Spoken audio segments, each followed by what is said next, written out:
Have you ever been in a spot where you needed to apply for a new credit card, but you didn't know which card to apply for, or you had a few options and you wanted to make sure you were making the best decision, but it was time sensitive? Well, that's the spot I'm in right now. So hang out for a bit if you can. I'm going to compare some different cards and we'll see if we can make the best decision here. So a couple things to note here, and I'm going to dissect this a little bit more as the video progresses, but I was approved for 4 personal cards in 2023. So that means I have 1 remaining slot until I hit the coveted 524 from Chase. You can Google Chase 524 if you need more information. Essentially the Cliff Notes version, once you hit 5 personal cards you've been approved for in 24 months, Chase will deny you any personal or business cards until you fall back below that threshold. So that is certainly something that you want to take note of. So a popular strategy from YouTube creators and those that are a little bit more advanced is to shift over to business cards once they get around 424 from Chase, because those business cards don't impact that 524. A lot of them refer to it as gardening. Not sure how many of these 20-somethings know what gardening is. Maybe it's a chore they have to do living at home with mom and dad. Jokes aside, gardening is a popular strategy because you can keep hitting the minimum spend requirement, getting those welcome offers on business credit cards, while you're not putting anything else towards your Chase 524. And guilty, that is a strategy that I'm doing right now as well.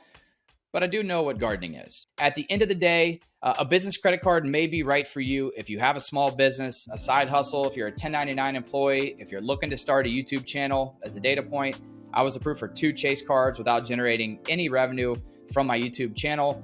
But make sure you do your research. Don't just take the advice of a 20-something on YouTube that's had a strategy work for them. So I'm at a crossroads. I have a few different options here with some different business cards. I've been prolonging this really since September of 2023.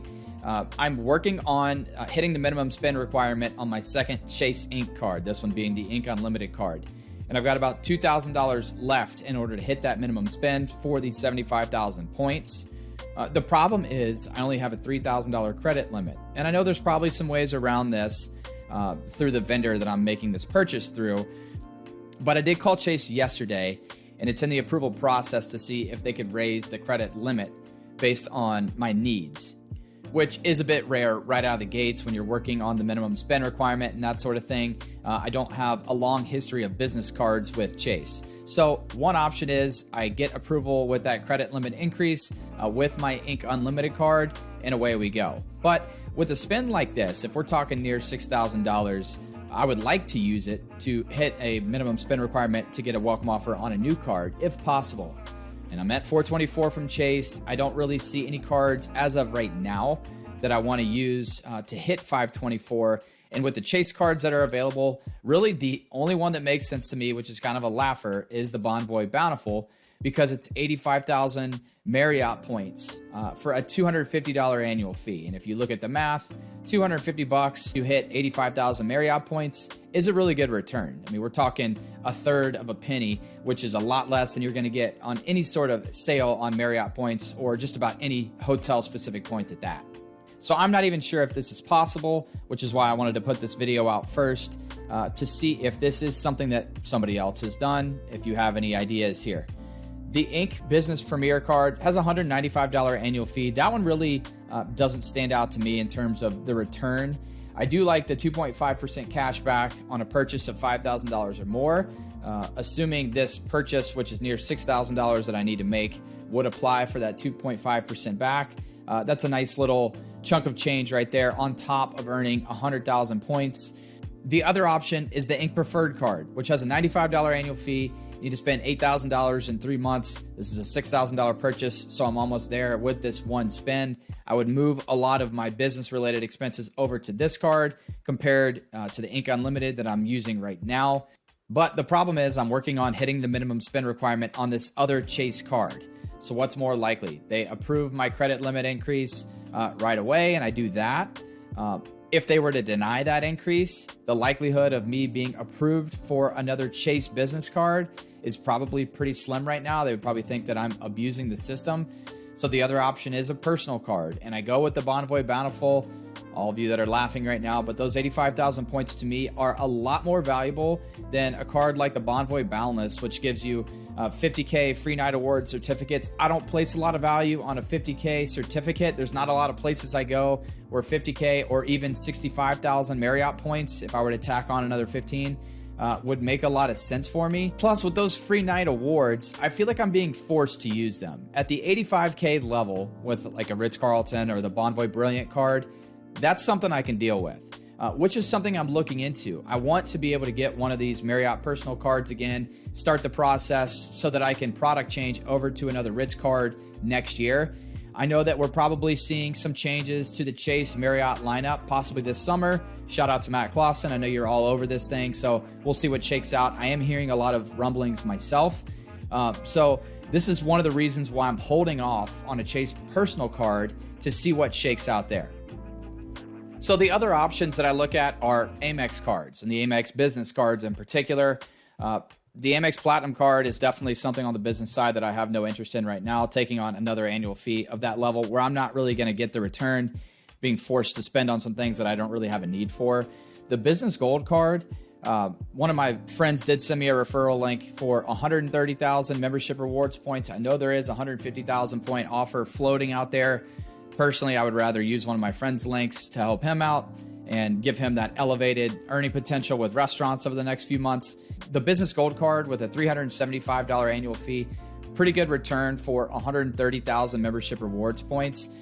I would probably have to shift some of my spending away from my Amex Gold on the personal side just to hit some of the requirements here. I would need to spend a little bit extra on top of that $6,000 purchase in order to hit the minimum spend requirement. Another solid option here, the Blue Business Plus card, 2x membership rewards points on all purchases up to $50,000 in spend annually.